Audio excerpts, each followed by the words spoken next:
Tribune Presse, deuxième numéro de la semaine. Mesdames et messieurs, nous sommes très heureux de vous retrouver pour vous présenter cette émission, les débats et l'échange sur l'actualité en République démocratique du Congo. Trois principaux sujets vont consacrer notre émission aujourd'hui. On va d'abord parler de cette manifestation à l'université de Kinshasa, les étudiants qui protestent contre l'augmentation des frais académiques.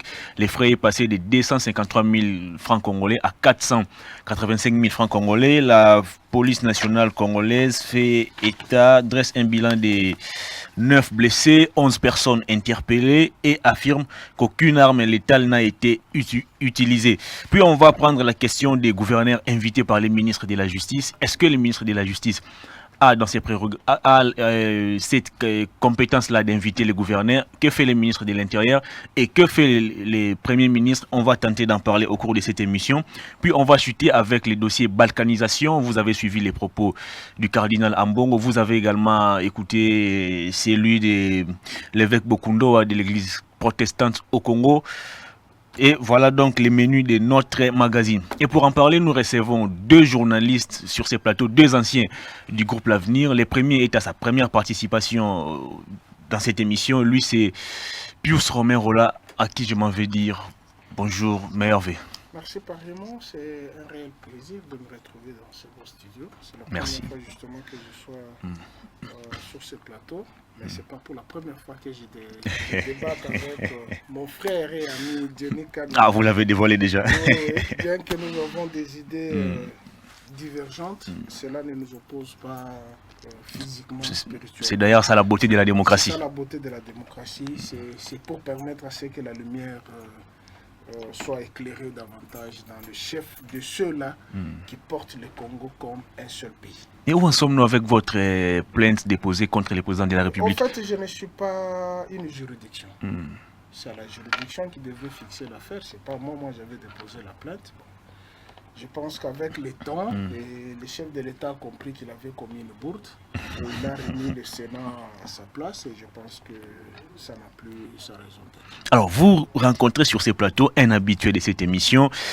En tout cas, il n'est plus à présenter. Jenny Kanina, vous également ancien du groupe L'Avenir. Bonjour, Hervé. Merci beaucoup, Hervé. Merci pour cette invitation. Merci de me mettre en présence de Pius Romain. Et quelqu'un qui respire, bon, je me réserve, mais on va l'entendre tout à l'heure. Mais bon, il faut savoir que c'est l'heure du changement, c'est l'année de l'action. Je suis content de venir dans un grand studio. Merci. Ce qui montre que Congo Base est en train de grandir. Donc, Congo Base mérite la confiance des internautes, des téléspectateurs, parce que c'est une boîte en évolution, c'est une boîte qui grandit. Donc, les amis qui travaillent ici, Christian Bossembe et tous les autres, méritent notre confiance et méritent à ce que nous puissions encourager les amis internautes à beaucoup plus liker, et à beaucoup plus regarder, à beaucoup plus recommander Congo Buzz aux amis et ainsi de suite, parce que nous sentons qu'il y a une envie de pouvoir travailler sérieusement pour les internautes et pour les Congolais de manière générale, mais plus particulièrement aussi cette jeune entreprise qui a commencé, qui emploie des jeunes Congolais qui ont besoin de sponsors parce que normalement une entreprise de médias fonctionne grâce aux sponsors, aux annonceurs. Donc nous invitons les autres entreprises à pouvoir donner du tonus à ce que notre ami Christian Bossembe est en train de faire. Et je rappelle que c'est votre premier passage pour l'année 2020. Pour l'année 2020, c'est le premier passage. Mes meilleurs voeux à tous ceux qui nous suivent à Paris, à Londres, à Washington, à New York, à Tokyo, et à Kabeya Kamwanga, à Beya Tchengun, à Beya Mosai, à Feshi, tous ceux qui nous suivent à travers le pays. Merci beaucoup et meilleurs voeux. Alors, Pius Romain, je suis à vous pour ces premiers thèmes de l'émission. La police nationale congolaise dresse un bilan de 9 blessés et 11 personnes interpellées. C'est à l'issue de la manifestation des étudiants à l'université de Kinshasa, les étudiants qui protestent contre l'augmentation des frais académiques. Question, est-ce que cette décision du ministre Thomas Louaka en charge de l'enseignement supérieur et universitaire avait été débattue au sein du Conseil des ministres ou c'est une initiative personnelle du ministre Thomas Louaka? Bon, écoutez, d'abord, il faut le dire que le ministre, à lui seul, ne peut pas prendre une décision. Il sort de son cabinet, il prend une décision pour qu'il y ait augmentation de frais des frais académiques. Je ne pense pas. J'estime que c'est une question qui avait été déjà traitée au niveau du Conseil des ministres. Mais ce qu'il faut savoir, c'est le sens de la politisation de nos sites universitaires qui amène tous ces échauffourées des étudiants, même pour rien. Il faut manifester sans savoir que notre économie, il faut le dire d'abord, c'est une économie extravertie. Nous ne produisons pas. Et c'est ce qui fait à chaque fois, même s'il y a, il y a inflation, ou il y a les taux d'échange qui changent à tout moment sur le marché d'échange, il y a toujours ce genre de spéculation. Alors, je ne vois pas Thomas Louaka se réveiller, parce que je me rappelle, j'étais encore dans le Katanga, et j'avais vu un arrêté qui avait été signé par rapport à la majoration de frais, des frais académiques. D'abord, il faut se le dire que l'université de Kinshasa, c'est la seule université où on paye moins cher, si on veut comparer avec les autres universités. Moi, je suis un ancien de faculté catholique. À l'époque, quand j'ai fui étudiant, moi, j'ai payé 375 $ l'année, et à l'UNIKIN, on paye 50 $. Et après la création de l'UPC, je pense que l'UPC nous avait emboîté le pas. À l'UPC, on payait 350 $. Et à l'UNIKIN, on continue à payer 50 $. Je ne suis pas favorable par rapport à ce qui s'est passé à l'université. Quand vous voyez, il y a eu destruction. J'ai vu les images. Le siège de la Poukine a été saccagé, une agence BCDC également, salle, un véhicule d'un chef de travaux également incendié. Vous savez que le tout va coûter. La conséquence, c'est quoi? J'ai appris qu'on a suspendu les cours. Oui, les enseignants ont suspendu les cours jusqu'à nouvel ordre. Ils ont suspendu les cours et ceux qui vont payer les frais, ce sont les étudiants. Parce que les professeurs ne vont pas donner cours. Les étudiants, je ne souhaite pas l'année blanche, mais je suis en train de voir que l'université risque de traverser une année blanche. Mais est-ce que le ministre a motivé sa décision d'augmenter les frais académiques? Bon, écoutez, je ne suis pas dans le secret du ministre de motiver, sauf qu'il peut y avoir des raisons. Il peut y avoir des raisons. Est-ce qu'il y a eu discussion en dehors du Conseil des ministres? Est-ce qu'il y a eu discussion avec les professeurs, la POUKIM, l'association des professeurs? Est-ce qu'il y a eu discussion avec les délégués des étudiants? Est-ce qu'on a associé les délégués des étudiants pour leur faire voir que nous allons partir de tel taux pour aller à tel... J'ai appris ici, vous avez dit qu'ils payaient 253 000 francs au taux de 92. 255, bon, au taux de 92, tu vois déjà, il y a des disparités. Hein? C'est ce qui mène déjà des tensions, parce qu'au niveau du marché d'échange, les taux est déjà... À 17. Bon, vous m'apprenez à 17, moi, c'est 17,5. Voilà. Hein, 17,5. Et là, on fait à 92. Quand je prends 253 au taux de 92, c'est à peu près 165 $. C'est pratiquement dans les 165 $. C'est de trop. Hein? C'est de trop pour ces jeunes gens pour qui certains sont orphelins, d'autres ont des responsables, mais il faudrait que ces genres de tensions au niveau des sites universitaires cessent. Il faudrait qu'on ait l'esprit de dialogue, que le ministre, avec les professeurs, avec les délégués des étudiants, hein, parce que chaque faculté a des délégués. On enjoint tous ces délégués-là, on essaie de parler, et pour trouver une solution à l'amiable, peut-être le ministre qui a pris la décision de ramener le Minerval à 450 000 francs, et peut-être on pouvait trouver une juste milieu. Peut-être les étudiants pouvaient dire non, nous sommes peut-être capables de payer 300 000 francs, ou nous sommes capables de payer 350 000 francs, mais au taux de 17, là ça pourrait être mieux. Alors, avec tout ce qui est comme casse, c'est la crainte que j'ai, parce que l'université, ce n'est pas un lieu où on forme les voyous. L'université, c'est un lieu où on forme les hauts cadres, le responsable de ces pays pour demain. Mais malheureusement, ce qui se passe sur le site universitaire, on a dû transformer, on a politisé ce site universitaire. Et à chaque mouvement, le tout commence sur le site universitaire. Alors qu'un étudiant est différent de quelqu'un qui raisonne dans la rue. C'est comme ça que je pouvais dire. Très bien. Alors, Jenny Kaninda, avec l'avènement des Fati, on pensait que la répression des manifestations n'allait plus se passer de manière brutale, tel que ça a eu lieu à l'Unikin. On parle de 9 blessés. La police indique qu'aucune arme létale n'a été utilisée, mais par contre, on dénombre des blessés. Comment vous interprétez ou comment vous qualifiez, vous, cette manière de notre police de gérer les manifestations? Merci beaucoup, Hervé, mais je pense que ici, Pius n'a pas voulu crever l'abcès. Je vais parler des réalités, des faits, mais aussi des responsabilités. Les réalités, c'est tel que les études à l'université coûtent cher, partout au monde. Les études à l'université coûtent cher, partout au monde, c'est comme ça. C'est un critère quelque peu discriminatoire, mais ça permet une certaine sélection. Alors maintenant, pour ceux qui n'ont pas de moyens, mais qui sont capables d'aller à l'université, les États sérieux organisent ce qu'on appelle les bourses d'études. Les bourses d'études sont données pour permettre à ceux qui n'ont pas de capacité à pouvoir s'offrir les études et d'accéder à cet enseignement.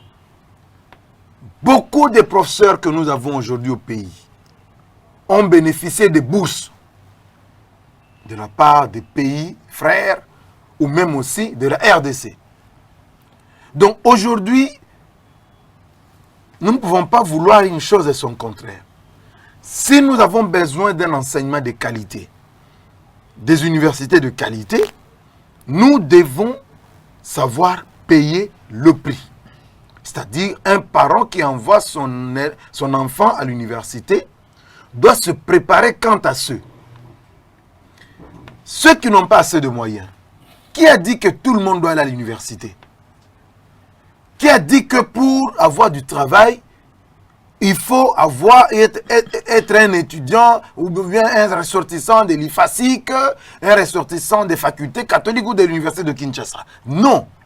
Il y a des gens qui peuvent s'arrêter simplement à la 15e ou je sais pas, 14e rue, à l'INPP. Vous vous arrêtez là-bas et vous avez de l'emploi demain. Et vous êtes créateur de l'emploi. Mais par quoi vous expliquez aujourd'hui l'augmentation des frais académiques? Donc, ça c'est un premier élément. 253 000 à 485 000. Ça c'est une première réalité. C'est que dans le monde, l'université coûte cher. Le deuxième élément, c'est la fixation des frais. Les étudiants payaient 200 et quelques mille. 253 000. 253 000 francs congolais. Le ministre de l'ESU, Thomas Louaka. Monsieur Thomas Louaka, je n'ai pas besoin de citer ces trois noms parce qu'il nous a déçus. Monsieur Thomas Louaka, qui a laissé des avenues ici non construites, qui nous a laissé des avenues de Kinshasa en état de délabrement composé total. Il le savait bien, il va annoncer aux étudiants que cette année, il y aura une baisse des frais académiques autour de 160 quelques mille.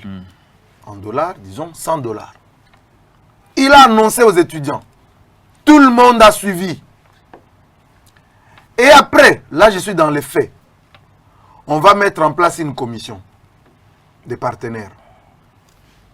Il y a son ministère, il y a une délégation des étudiants, il y a une délégation des, je sais pas moi, des parents, des autres partenaires, ainsi de suite. Au lieu de baisser les frais académiques, ils vont augmenter les frais académiques. Les étudiants apprennent, ils annoncent une manifestation de protestation. Ils ont annoncé. La police ne prend pas de mesures d'encadrement de la manifestation. on laisse la manifestation à la merci de seuls gardes universitaires. Ils sont d'ailleurs non armés. Qui est tout à fait normal. Mais c'était une manifestation annoncée. Ils commencent à manifester.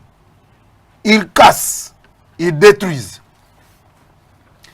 La police et les gardes universitaires débordés, la police débarque. Mais quand la police débarque, qu'est-ce que la police fait? De quelle manière la police rétablit l'ordre? C'est là la question. Donc le ministre, entre la promesse de la baisse des frais académiques et l'organisation de la commission et la fixation des frais à la hausse, il n'a plus rien fait pour sensibiliser les chers étudiants. Vous condamnez les ministres alors que votre co-débatteur nous apprend que sa décision a été au sein du Conseil des ministres. J'en arrive. Et quand ils ont décidé, au niveau de la commission, ils n'ont pas vulgarisé l'information. Défaut de communication. Les étudiants sortent et ils commencent à manifester. J'en arrive au niveau des responsabilités. Le premier responsable dans ce qui arrive aujourd'hui, c'est Thomas Louaka. Comment ça? Il est le premier responsable. Donc s'il y a quelqu'un... C'est le gouvernement congolais ou c'est qu'on Thomas doit Louaka? Suspendre, c'est Thomas Louaka. Il doit être suspendu. Mais sa décision a été débattue au sein du Conseil des ministres. Quel Conseil des ministres? Quel Conseil des ministres? Lorsque monsieur annonce aux étudiants, vous annoncez qu'on va baisser les frais. Mais après, vous ne baissez pas, vous augmentez. Vous cherchez quoi? C'est lui qui a créé cette situation-là. Parce qu'il avait déjà annoncé qu'il va baisser les frais. Mais comment on a augmenté? Et quand on augmente, pourquoi il ne passe pas pour dire dans les mêmes conditions qu'il avait annoncé la baisse des frais académiques? Donc c'est là le problème. Alors, maintenant, j'ai dit il est le premier responsable. Deuxième responsable, c'est celui qui a envoyé la police sur le site universitaire. Le général Kasson. Le général Kasson. Je l'aime bien. Je l'ai toujours soutenu. Mais là, je dis non. Parce que les étudiants nous révèlent aujourd'hui qu'il y a eu des cas de viol. Il y a eu 4 étudiantes violées. Au homme, comment on appelle encore, homme de filles là? 150, 80, Vatican. Voilà, au Vatican. On a violé là-bas. Ça, c'est le communiqué des étudiants. Il y a même aussi une étudiante qui a été atteinte par balle. Voilà. Les images ont fait...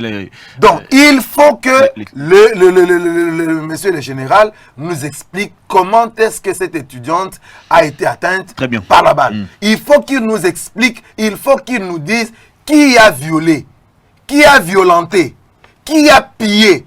Parce que les étudiants disent qu'ils ont perdu leur bien dans des homes. Très bien. Alors, plus Romain, je suis à vous. Les professeurs ont suspendu les enseignements jusqu'à nouvel ordre. Ils exigent aussi les déguerpissements des étudiants logés au home. Question, alors tous ces étudiants, parce qu'au home, il n'y a pas que des étudiants dont les parents sont à Kinshasa qui vivent, il y a aussi ceux qui viennent de l'intérieur du pays. Où iront-ils, tous ces étudiants qui n'ont pas de famille ici? Bon, je commençais d'abord par déplorer le fait qu'on a politisé le site des universitaires. C'est ça tout le problème, parce que vous allez trouver des étudiants là-bas qui sont de présidents de la jeunesse de tel parti. Ils sont nombreux, très nombreux même. Très nombreux. Donc même la science est mise à une rude épreuve. On ne pourra plus parler de la science et chacun donne sa position politique. Et lorsque vous vous retrouvez face à quelqu'un d'autre qui donne sa position politique, donc la science est mise par terre. Alors, je vais rejoindre un peu balayer ce que mon frère a dit. C'est vrai que c'est quand on appelle université, quand vous allez par exemple, vous allez aux États-Unis, je donne le cas de ma famille, ma famille personnelle, mon grand frère, il a 4 enfants qu'il scolarise à l'université. Il est aux États-Unis, il te dit qu'il paie 150 000 $ l'année pour chaque enfant, 150 000 $. Et l'université, au fait, à l'université, ce n'est pas tout le monde qui peut aller à l'université. À l'université, ce ne sont pas les demandeurs d'emploi, ce sont les chercheurs qu'on envoie à l'université. Les demandeurs d'emploi, on les retrouve dans les instituts supérieurs et dans les autres formations politiques. Mais ici, chez nous, c'est comme si vous n'avez pas été à l'université de Kinshasa, donc pour vous, vous n'avez pas étudié. Et c'est ce complexe-là qui fait en sorte que les autres se sentent obligés à tout prix d'aller à l'université. Or, à l'université, il n'y a pas que le frais académique.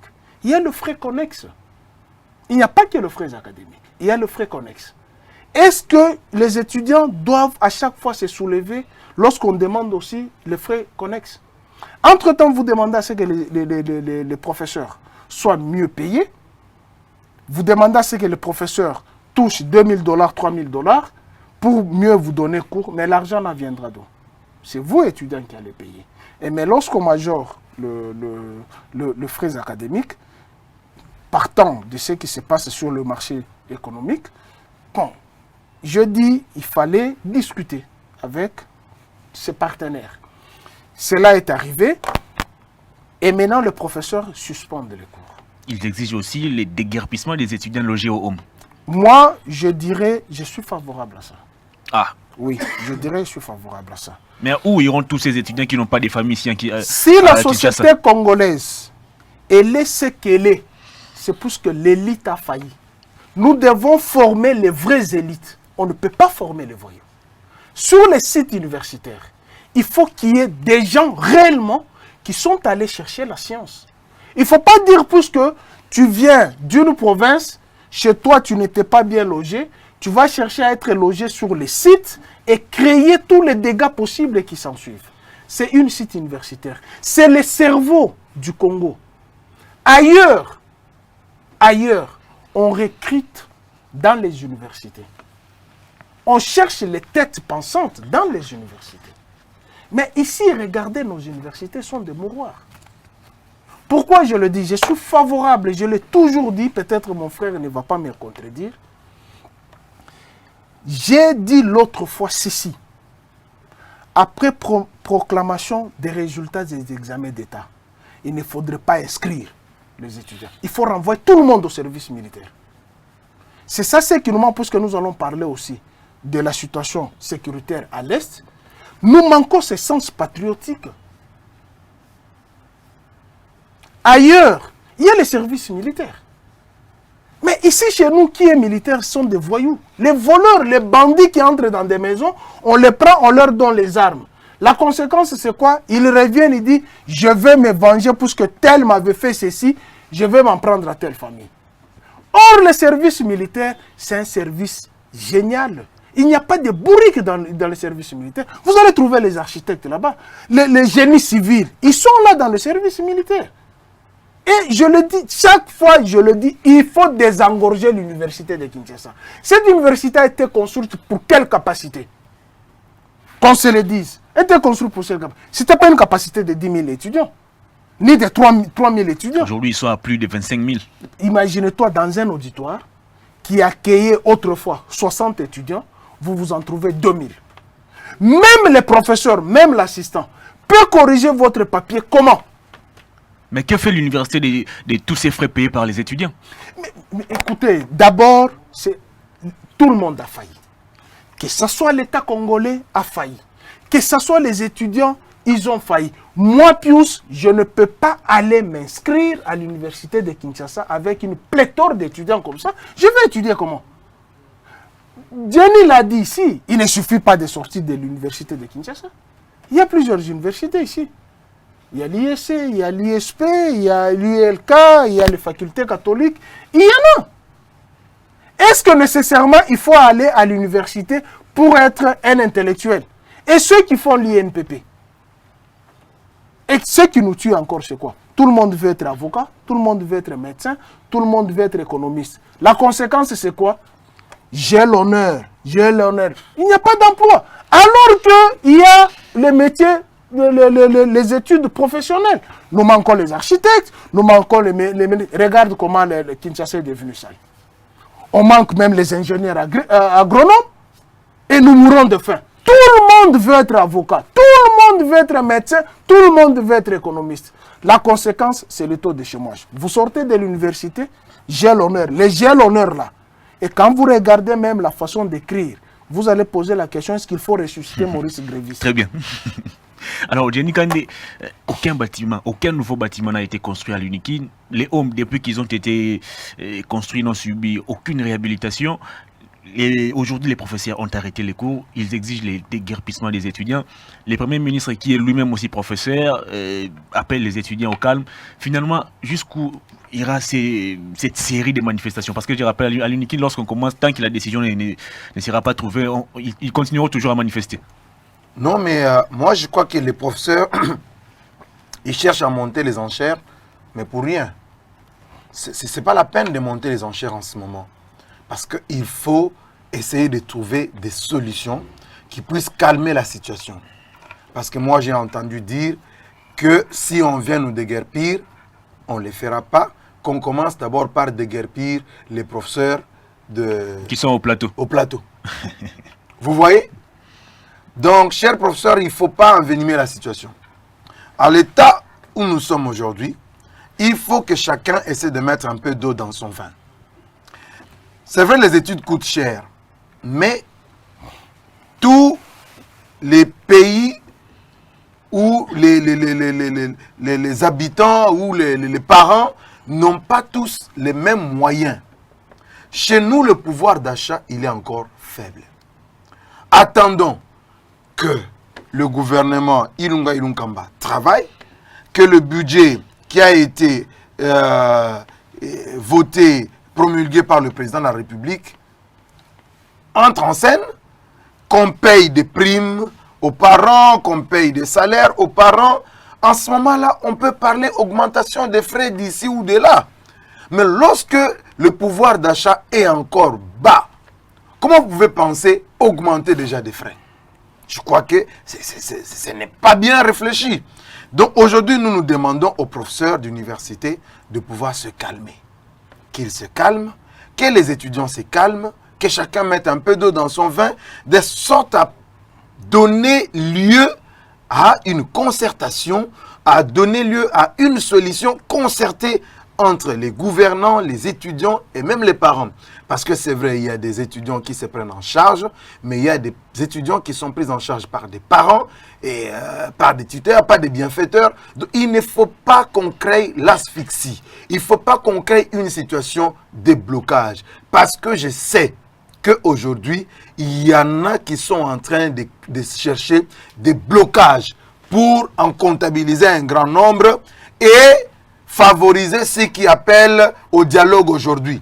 Donc, il y en a qui veulent qu'il y ait blocage dans les universités, blocage au gouvernement, blocage dans les assemblées provinciales. Donc, qu'on comptabilise comme ça, on commence à compter le nombre de blocages et finalement qu'on dise, bon, le pays est dans une crise profonde, allons au dialogue. Le peuple en a marre. Nous avons besoin des résultats. Donc, chers professeurs, essayez de mettre un peu d'eau dans votre vin parce que nous devons avancer.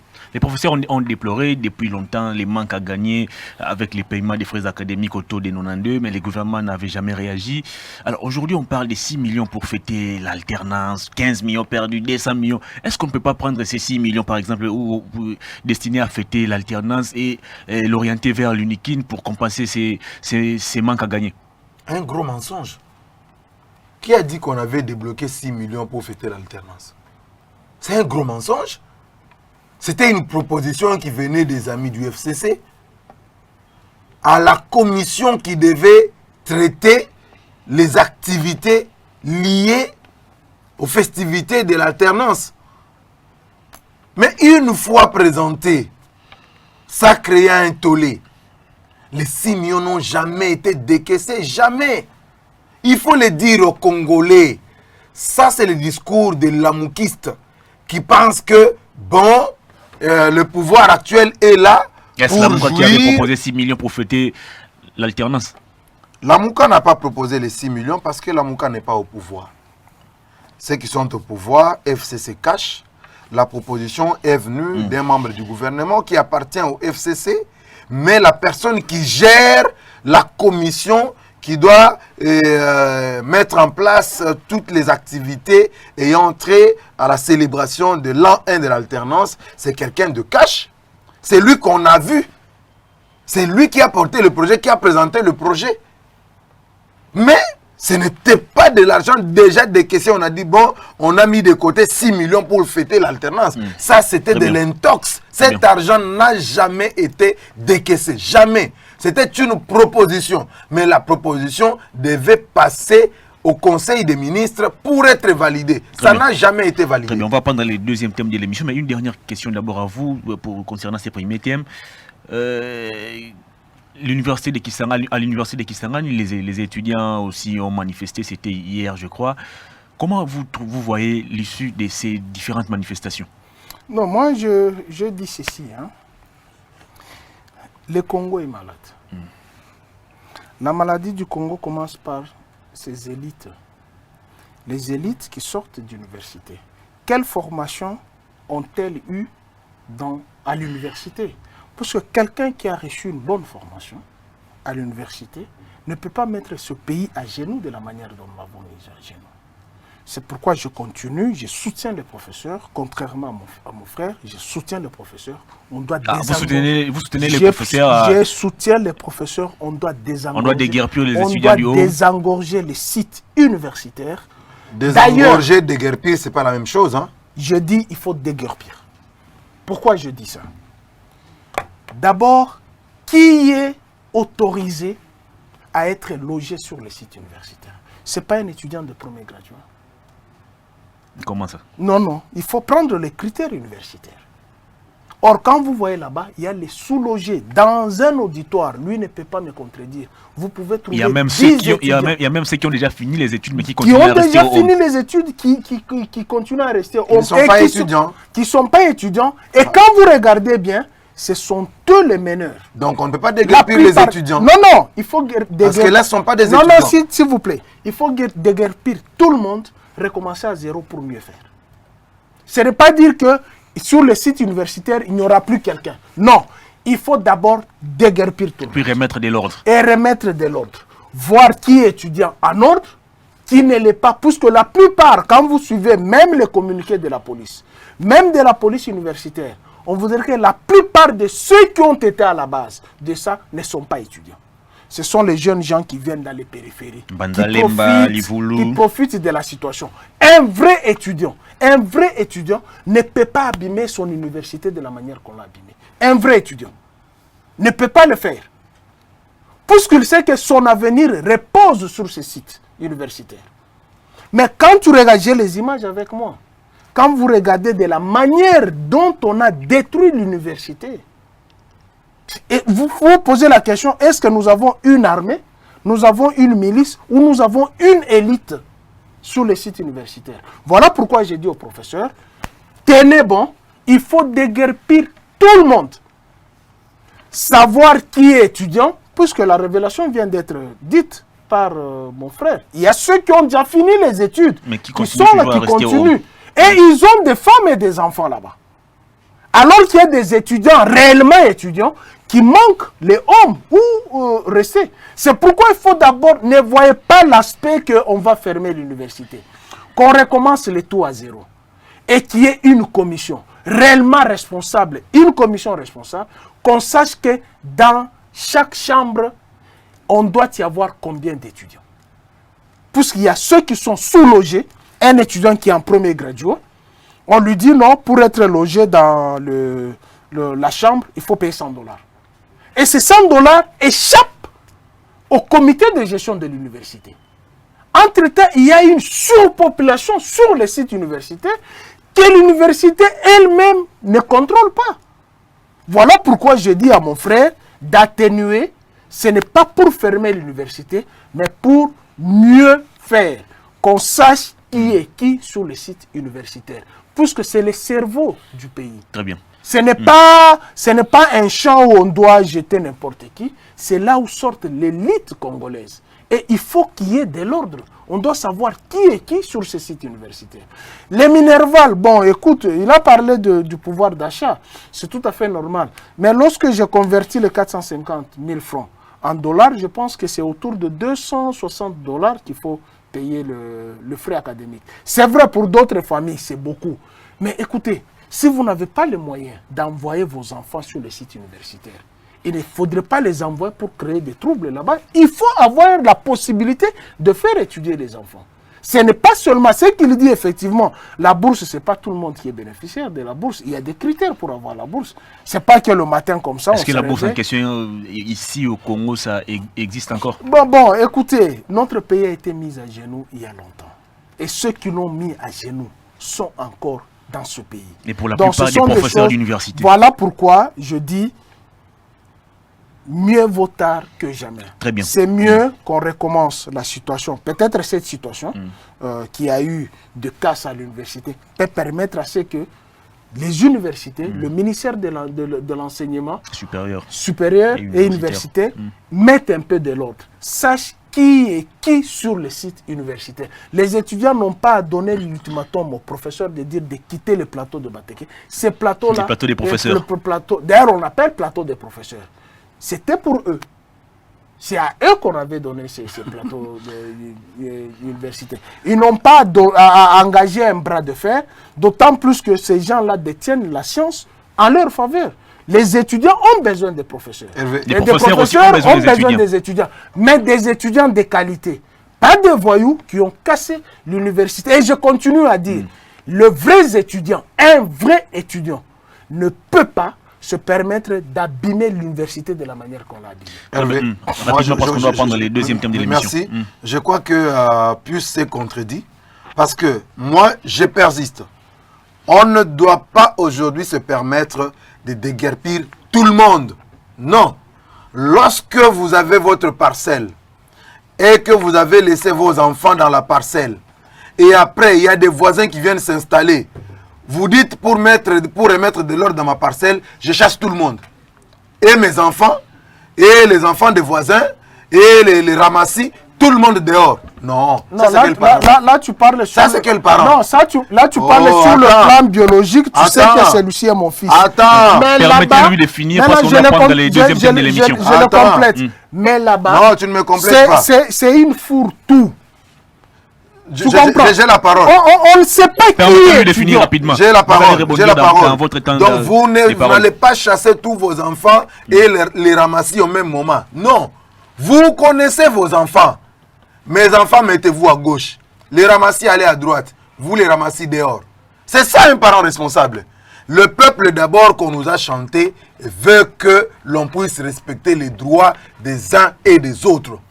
Les responsables de l'UNIKIN, ils savent qui est étudiant, qui ne l'est pas. De la même manière, au camp des professeurs, on sait qui est professeur, qui ne l'est pas, qui doit habiter le camp des professeurs et qui ne doit pas l'habiter. C'est dans ce sens-là que les étudiants disent, ok, si vous voulez remettre de l'ordre chez nous étudiants, mettez aussi de l'ordre dans les camps des professeurs. Et ça, c'est tout à fait normal. C'est pourquoi moi je dis, on n'a pas à chasser tout le monde des hommes. On va chasser ceux qui ne sont plus étudiants. On les identifie et on les chasse. Point barre. D'accord, alors vous ouvrez les balles avec... On doit évoluer s'il vous plaît. Vous ouvrez les balles avec les deuxièmes thèmes de l'émission. Les gouverneurs invités par les ministres de la Justice. D'abord, question, quel est le ministère des tutelles de tous ces gouverneurs? Sont-ils liés au ministère de l'Intérieur? Si oui, et pourquoi les ministres de l'Intérieur ne les invitent pas en lieu et place du ministre de la Justice? Est-ce que ceci ne cache-t-il pas un malaise au sein du gouvernement? Nous devons nous mettre d'accord sur les principes. Parce qu'un état de droit, c'est un état dans lequel où tout le monde se met d'accord autour des principes de gouvernance ou de gouvernabilité.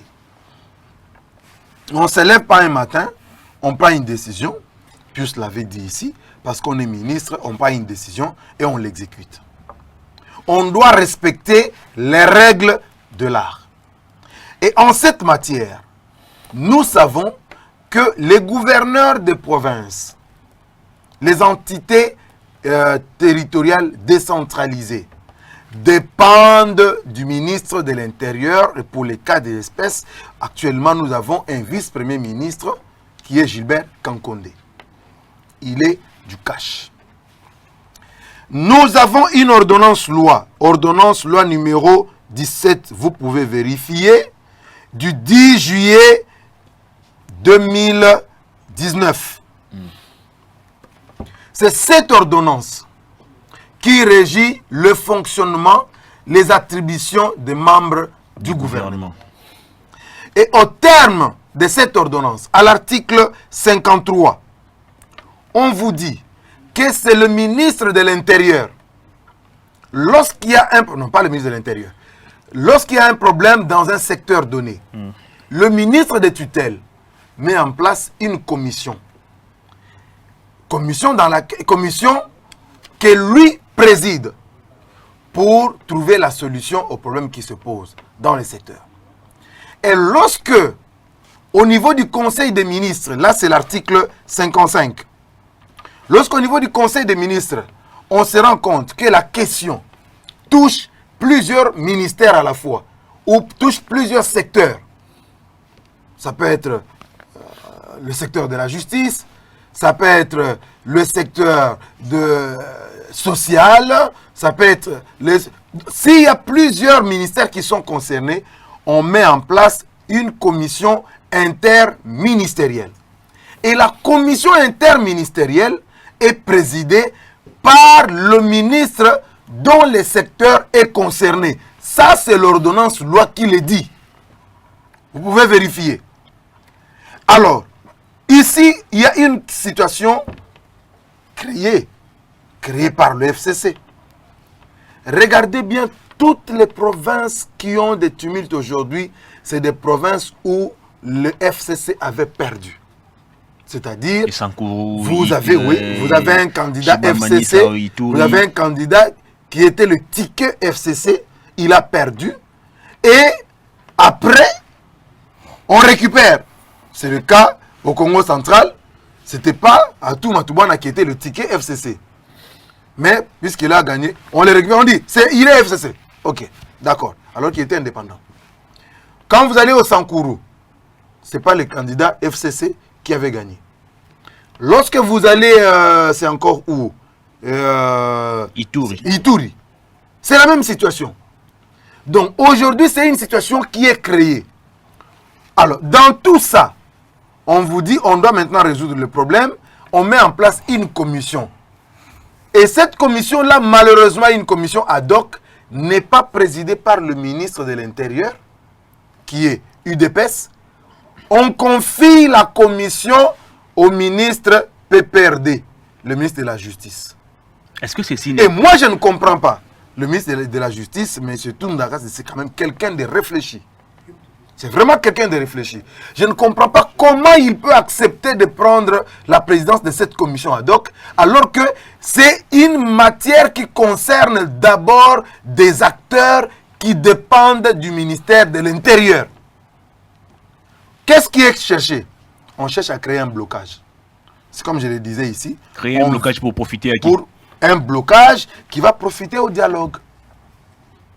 Pour permettre aux tireurs de ficelles, les gens qui n'ont pas été acceptés par Joseph Kabila dans ce gouvernement, mais qui appartiennent au FCC, qui cherchent à tout prix à réintégrer. On va au dialogue et après le dialogue là, on vise quoi? On vise des perdièmes, on vise le partage de pouvoir. Comme ça leur permettra de réintégrer le gouvernement. Très bien. Mais j'espère que le Premier ministre ne va pas se laisser faire dans ce piège-là. Très bien. Il va vite sortir de là. Est-ce que vous partagez l'avis de votre co-débatteur qui estime que les FCC cherchent à créer une situation de blocage ou constituer des obstacles pour la réussite, je dirais, des actions du président de la République? Non, je ne partage pas ce point de vue. C'est un point de vue politique politisé. Hein? Ce n'est pas vraiment de l'analyse. La situation qui se passe en province, il faut se dire que c'est vrai, hein? Il y a des provinces qui sont gouvernées par les candidats FCC et les provinces qui sont gouvernées par les candidats CACH et puis d'autres formations politiques. En réalité, qu'est-ce qui se passe? C'est-à-dire qu'il faut d'abord avoir la connaissance de la loi. Nous avons la loi sur la libre administration de province. On a parlé des ETD. Il est vrai que c'est le ministère de l'Intérieur, hein, qui coordonne. Hein. C'est sous son tutelle. Mais n'oubliez pas que les gouverneurs les gouverneurs sont sous la responsabilité de leurs organes délibérants, parce que ce sont les organes délibérants qui les élisent, les assemblées provinciales, constituées des députés provinciaux. C'est eux qui élisent les gouverneurs. Et lorsqu'ils estiment que par rapport à la mission pour laquelle on vous a élu, vous ne répondez pas à ces cahiers des charges, ils émettent une motion. Ça peut être une motion alimentaire, ça peut être une motion monnaie, ça peut être une motion politique, mais c'est de leur responsabilité. N'est-ce pas? Je prends le cas du gouverneur de Olomami. Le gouverneur du Olomami, vous savez, j'ai apprécié lorsqu'il parle de l'état de droit. L'état de droit, c'est respecter aussi les délais prescrits pour déposer une loi, n'est-ce pas? Et la Constitution le dit, les lois de la République le disent. Mais lorsque vous avez un gouverneur qui ne présente même pas son programme politique, on ne connaît pas les budgets de la province, mais la caisse est en train d'être saignée à blanc. Quoi de plus normal que les députés provinciaux l'interpellent? Et lorsqu'on l'interpelle, pour venir s'expliquer à l'organe délibérant, la meilleure des choses, c'est de prendre l'avion et se retrouver à Kinshasa. Mais c'est un affront. Que voulez-vous que ces gens-là fassent de toi? Là, c'est l'histoire, c'est connu. Non, c'est pas. Non, s'il vous plaît, c'est pas l'histoire. Je vous donne les faits. Ça, c'est connu. Non, je vous donne les faits. Je t'ai cité la province du Olomami. Je t'ai dit que moi, je viens du Grand Katanga. C'est connu. Ce que tu dis là est connu. Attendez, permettez-lui d'évoluer. N'est-ce pas? Et lorsque on interpelle les gouverneurs, pour que tu viennes te justifier devant l'organe délibérant, c'est comme l'Assemblée nationale ici, n'est-ce pas? On voit que le Premier ministre n'est pas venu défendre son budget. On l'attend pour qu'il vienne défendre son budget. Entre-temps, il y a un délai constitutionnel qui court. Le Premier ministre prend l'avion et se trouve à Washington. Que voulez-vous que les députés nationaux fassent de toi? Puisque tu es des cash, on ne peut pas te poursuivre. Puisque tu es du FCC, on ne peut pas te poursuivre. C'est ça les cas qui se retrouvent en province. Vous allez dans le Sankourou. Il y a une insécurité terrible. Il y a une mégestion terrible de la province. Les députés se sont rendus compte. Je l'avais dit au lendemain. J'étais avec lui sur le plateau, si je me rappelle bien. Vous vous retrouvez souvent? Oui, j'étais avec lui sur le plateau. De temps en temps. J'avais dit ceci, que Joseph Stéphane Moukoumadi ne se réjouisse pas de cette élection, s'il se rappelle. Je le lui avais dit. Il n'a pas une année, puisque je le connais personnellement, de sa gestion. Je le connais personnellement, de sa gestion. Le Sankourou n'est pas n'importe quelle province. C'est une province difficile d'abord à manœuvrer. Le fait d'abord qu'elle est enclavée, il faut des managers, des hommes capables de faire sortir les Sankourois dans cette situation. Mais aujourd'hui, l'Assemblée provinciale qui a fait de toi gouverneur te dit, nous te retirons la confiance. N'est-ce pas? C'est pas ça la question en plus. Mais c'est ça la question. Nous parlons de la commission. Qui doit présider la commission? Non, il ne m'a pas posé cette question. C'est ça le problème. Non, il ne m'a pas posé cette question. Je vais arriver à votre commission. Puisque d'abord, tout ce qui est arrivé est biaisé. Vous êtes déchus par ceux-là qui t'ont donné le pouvoir. Ils t'ont déchu. Ils t'ont retiré le mandat. Et pourquoi tu vas encore venir marchander auprès du vice? Mais ça devient un dossier judiciaire. Alors, est-ce que le ministre de la Justice a-t-il compétence de convoquer les gouverneurs? S'il y a un dossier judiciaire, pas dans le cas politique d'un conflit, s'il y a un dossier judiciaire, il a compétence. Mais lorsqu'il parle qu'il y a problème avec le gouverneur dans le cadre de la commission ad hoc, bon, on va mettre la commission ad hoc pour juger quoi? Juger l'acte ou les actes posés par les députés contre le gouverneur. Très bien. Là, ça devient un dossier judiciaire. Puisqu'il faut aller en justice, voir la conformité de cette motion. Si elle est conforme, ça devient un dossier judiciaire. Voilà pourquoi les ministres de la Justice entrent en danse. Mais lorsqu'il s'agit, je l'ai dit, on t'a donné le pouvoir. ils disent, nous te retirons la confiance. C'est nous qui t'avons donné le pouvoir, nous te retirons la confiance. Et toi, tu te dis, j'estime saisir les instances. Et ça devient dossier judiciaire. Très bien. Alors, Jenny Kaninda, avoir la composition du gouvernement, moi j'ai comme l'impression, les uns et les autres se surveillent et il existe même un climat de méfiance. Vous avez là où il y a un ministère cache titulaire, son adjoint vient du FCC. Là où c'est le FCC est titulaire, l'adjoint c'est celui du cache. Est-ce que vous partagez l'avis de ceux qui estiment qu'il existe un climat de méfiance dans ces gouvernements? Je vais parler du climat de méfiance, mais seulement je suis étonné que mon ami Pius ne m'a pas rencontré. Parce que vous lui avez posé la question de donner, est-ce qu'il est du même avis que moi? Non, je dis non. Moi, il dit non, mais lorsqu'il commence à justifier, il va se balader dans des histoires. Alors il va se balader dans l'histoire il y a 3 mois. Alors que nous parlons aujourd'hui de la commission ad hoc. Mais c'est la conséquence il n'a pas d'éléments. Il n'a pas d'éléments. Les éléments qui se sont passés il y a 3 mois. C'est la conséquence de cette commission. Je vais vous donner les éléments. Je vais vous donner les éléments. Vous n'en avez pas. Je suis démocrate. Je vais vous donner, oui, dans votre démocratie, je vais vous donner les éléments. Je vous donne la matière. Aujourd'hui, nous parlons de la commission ad hoc. Et en ce qui concerne la commission ad hoc, c'est réglé par l'ordonnance du président de la République en ce qui concerne les compétences des membres du gouvernement. Allez lire l'ordonnance numéro 17 du 10 juillet 2019. Allez lire cette ordonnance-là.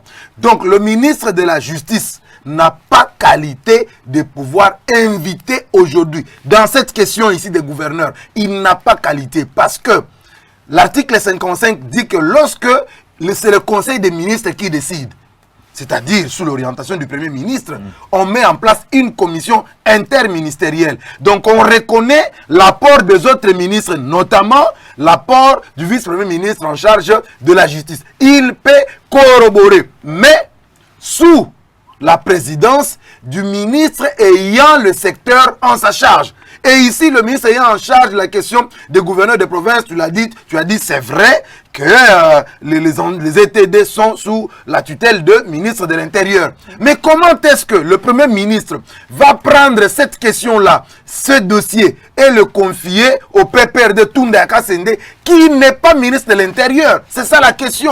Qui l'a confié? Le Premier ministre. Ah, ok, ça va. Ce n'est pas le Premier ministre qui donne les attributions aux membres du gouvernement. Les attributions sont données par l'ordonnance du président de la République, qui est M. Félix Antoine Tshisekedi Tshilombo. Pourquoi M. le Premier ministre va confier la présidence de cette commission interministérielle qui est une matière qui ne dépend pas de la justice, mais il a confié au ministre de la Justice. Voilà, donc on traite des affaires qui concernent le secteur de l'intérieur. Tout ce qu'il devait faire, c'était de confier au ministre de l'Intérieur qui chapeaute la commission ad hoc, mais le ministre de la Justice vient travailler dans la commission. S'il avait besoin de gouverneurs, il demande à son collègue de l'Intérieur de pouvoir inviter les membres de son ministère, les entités décentralisées, les inviter. C'est le ministre qui devait les inviter. Ce qui va se passer, c'est quoi? C'est qu'on va avoir un blocage. Rapidement. On va avoir un blocage. Donc, si le Premier ministre persiste dans cette décision-là de confier ce dossier au ministre de la Justice, le ministre de la Justice va traiter le dossier dans la commission ad hoc qu'il a créée. Mais après, les recommandations devront être appliquées. Je me demande comment est-ce qu'il va faire appliquer ces résolutions-là, alors qu'il devra prendre un arrêté ou bien une décision vue. Il va se référer à quoi? Parce que l'ordonnance du président de la République est claire. C'est le ministre de l'Intérieur. Vous allez rebondir en quelques minutes parce qu'on doit prendre les thèmes de l'émission. Il nous reste, je crois, 5 minutes. Il a dit, c'est le Premier ministre qui a confié le dossier. C'est lui le chef du gouvernement. Oui. Il sait pourquoi il a confié. Peut-être il y a question, s'il vous plaît. Je suis en train de vous répondre. Oui, allez-y. Mais il faut donner la loi, les principes de la loi, l'état des droits. Il s'est comporté en démocrate. Laissez-moi, je vous ai bien suivi. Il y a une ordonnance, n'est-ce pas, qui fixe les attributions. les chefs du gouvernement, le Premier ministre, et je suis content que tu aies cité ces noms, le Premier ministre peut confier les dossiers à qui il veut. Non, s'il vous plaît. L'anarchie. S'il vous plaît. Oui. C'est lui le chef du gouvernement. D'autant plus, ce dossier est interdépendant. Tu as dit, il y a l'implication de la justice, il y a l'implication du ministère de l'Intérieur, et peut-être, il peut y avoir l'implication d'autres ministères. Oui. N'est-ce pas? Commission interministérielle. Oui, il peut y avoir cette commission interministérielle. Ok. Il peut confier les dossiers à qui veut dans cette commission. Non, c'est pas ce que dit la loi. La loi ne dit pas ça. S'il vous plaît. Vous induisez les téléspectateurs en erreur. Nous sommes arrivés à la fin de l'émission. Permettez-lui de... Mais il ne faut pas qu'il mente aux téléspectateurs. Il ne faut pas qu'il mente. C'est une commission interministérielle. Oui. Il y a les qui doit être confiée aux titulaires, pas nécessairement. Pas nécessairement. Si, c'est ce qu'il dit là. Va lire l'article 55. Pas nécessairement. Lis l'article 55. Pas nécessairement. Il y a des implications judiciaires là-dedans. Le ministre de la Justice peut en saisir, tout comme on peut confier à quelqu'un d'autre. Faux. Puisqu'il travaille en collaboration pour l'aboutissement de ces dossiers. Faux. Ici, il ne s'agit pas d'un dossier FCC, il ne s'agit pas d'un dossier... Mais toi, tu défends FCC. Mais tu ne défends pas la loi. Mets-toi du côté de la loi. Tu m'as entendu défendre le FCC. Mets-toi du côté de la loi. Que dit l'ordonnance? Mais je t'ai dit, je suis content que tu aies cité les noms du Premier ministre. L'ordonnance dit quoi? Du gouvernement. Alors, on doit prendre, s'il vous plaît, je vous retire la parole. On doit prendre les tout derniers thèmes de l'émission parce que vous n'arrivez pas à vous mettre d'accord sur ces deuxièmes thèmes. L'émission d'ailleurs touche à sa fin. Vous gardez la parole pour ces derniers thèmes. Le cardinal Ambongo a lancé l'alerte sur un projet de balkanisation du côté de l'Est de la République démocratique du Congo. L'évêque de l'église protestante au Congo, Bokundo, a emboîté aussi les pas. Est-ce qu'aujourd'hui, on peut dire que le plan de balkanisation de la RDC est réellement en marche? Ambongo fait une pièce de théâtre. Ah, comment ça? Oui, c'est une pièce de théâtre. La balkanisation du Congo a été déplorée depuis longtemps. Il s'est tué comme une mule, le cardinal. Il s'est tué comme une mule. Lorsque Joseph Kabila, en 2001, disait qu'il y a les Shebab à l'Est, il y a les ADF Nano, nous sommes agressés. L'église catholique n'a jamais soulevé les dents. Jamais. Ni l'église protestante. Personne ne l'a accompagné. Depuis 2001, j'ai la vidéo ici. Si vous voulez, je peux la faire balancer. Même dans tous ces discours sur l'état de la nation, il ne faisait que déplorer la situation, de fragiliser le Congo. Mais aujourd'hui, qu'est-ce qui fait que l'Église catholique, la main séculière de la colonisation belge, déplore la balkanisation du Congo? Qu'est-ce qui a changé par rapport à ce que Joseph Kabila a déploré il y a longtemps, il y a de cela 20 ans, 18 ans? Et pourquoi la MONUSCO est ici? Pourquoi la MONUSCO est ici? Mais le cardinal s'est déplacé lui-même à Beni, il a palpé de doigts toutes les réalités. Mais pourquoi est-ce que devons-nous le croire, lui, qui est prince d'une église, alors que le chef de l'État, en son temps, qui sillonnait tous les 45 territoires, avait déploré cette situation?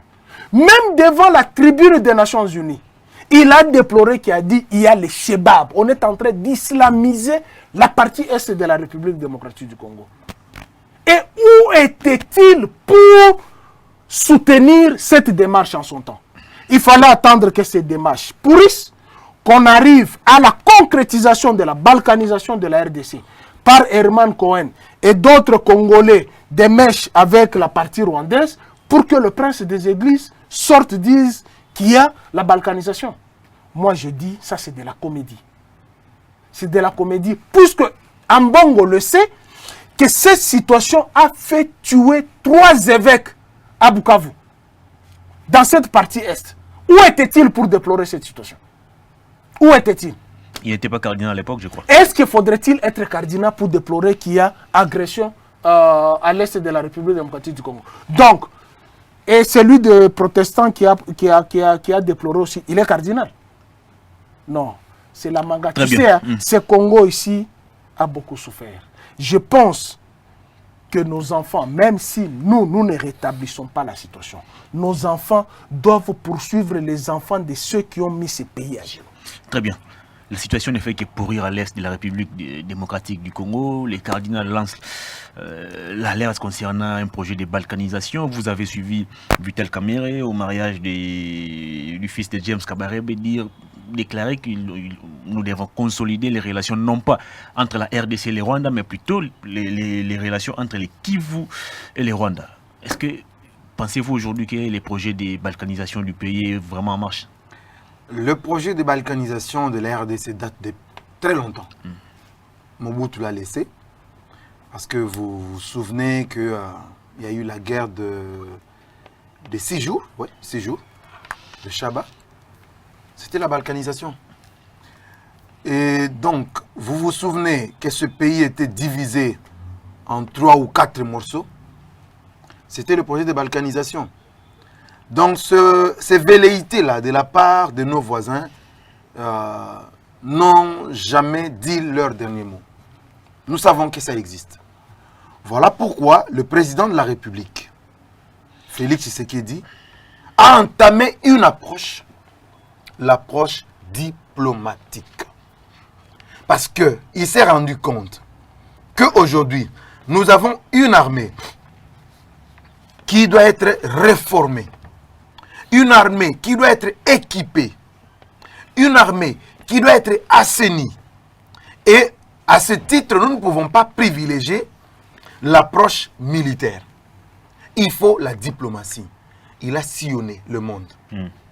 Pour pouvoir, parce que nous savons que ce qui se passe dans l'Est du Congo, les bénéficiaires ne sont pas qu'au Congo ou dans l'Est. Et même au niveau international, il y a des tireurs de ficelles. Il y a des gens qui se retrouvent dans ce qui se passe dans l'Est. D'où il fallait sillonner le monde pour savoir, mais qu'est-ce que vous voulez? Vous voulez les minerais? Eh bien, nous sommes ouverts. Venez au grand jour. Sollicitez des contrats. Nous vous permettons, venez chez nous vous exploiter. Mais aujourd'hui, lorsque le cardinal présente la situation, d'ailleurs, je me demande au nom de quoi il est allé dans l'Est. C'était une visite pastorale. Mais quelle visite pastorale? Il n'est pas le patron de l'église catholique du Congo. Ce n'est pas lui, à ce que je sache. Hein. Je ne suis pas catholique, mais je crois que le patron de l'église catholique du Congo, c'est Outembi, je crois. C'est lui le président de la conférence. De la Senko.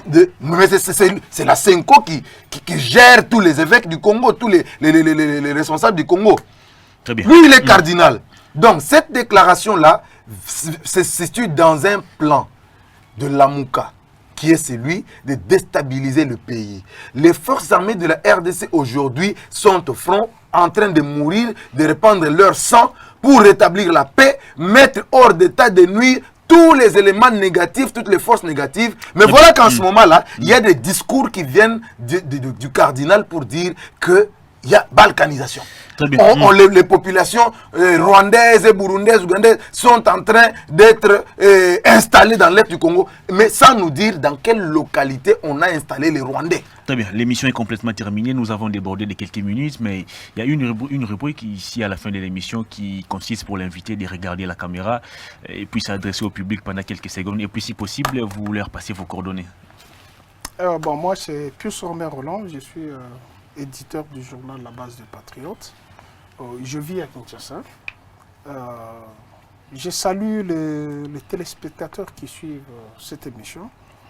Ayez une critique objective par rapport à l'amour que nous devons porter à notre pays. Merci beaucoup Congo Buzz Télévision. Merci. J'ai entendu parler de ça, c'est à travers l'Internet, suivi par tout le monde. Amenez vos contributions. Mais la question la plus sensible à l'heure actuelle, c'est la question qui touche l'intégrité territoriale du Congo. Il est vrai que le premier criminel qui sont à l'Est, ce sont les Kivusiens eux-mêmes. Notamment, je l'ai toujours dit, je prends mon frère à témoin, je l'ai dit l'autre fois sur un autre média, les Kivusiens sont responsables de la situation qui se passe là-bas. Les noms commencent à être cités. Antipas Mbusa Nyamwisi est le premier criminel dans le Kivu. C'est lui. Les ADF, c'est vrai, il y en a. Les forces armées de la République démocratique du Congo les ont anéantis. Il y a des bastions qui ont été récupérés. Mais Mbusa Nyamwisi a formé une milice qui s'en prend à ses propres frères pour avoir les postes de responsabilité politique. Très bien. Alors, vous ne passez pas vos coordonnées? Les coordonnées téléphoniques, si vous voulez. beaucoup de gens en ont, qui regardent sur le journal La Base de Patriotes. En fait, je vous les donne. Ceux qui sont à l'étranger, vous le faites plus 243 9 90 90 24 57. Merci Pius Romain Roland de votre passage. Merci beaucoup. Vous êtes d'ailleurs un habitué de cet exercice. Merci beaucoup pour cette émission. Merci à tous ceux qui nous suivent de partout. J'aime bien vos critiques, j'aime bien vos encouragements. Merci beaucoup. Le changement s'impose. Le changement s'impose. Lorsqu'on m'appelle Johnny Kaninda, ami du changement, c'est parce que nous comprenons qu'il faut qu'il y ait un changement dans ce pays. Mais pour que nous ayons le changement, nous devons travailler. Nous étions habitués dans la culture des résultats sans le travail. Mais on ne peut pas avoir les résultats en 2021 si on n'a pas travaillé en 2020. Mes coordonnées, 0, plus 243 plutôt, 97 1516. Donc, plus 243, 97 1 0 0 0 516. Voilà, merci beaucoup. C'est par ces mots de Johnny Kaninda que nous bouclons complètement cette émission. Vous avez été très nombreux à nous suivre, nous vous disons merci. Merci à toute l'équipe de Congo Buzz Télévision. Prochain rendez-vous demain mercredi, même heure, avec d'autres invités plutôt, mais avec les mêmes plaisirs. Au revoir, d'ici là, portez-vous bien.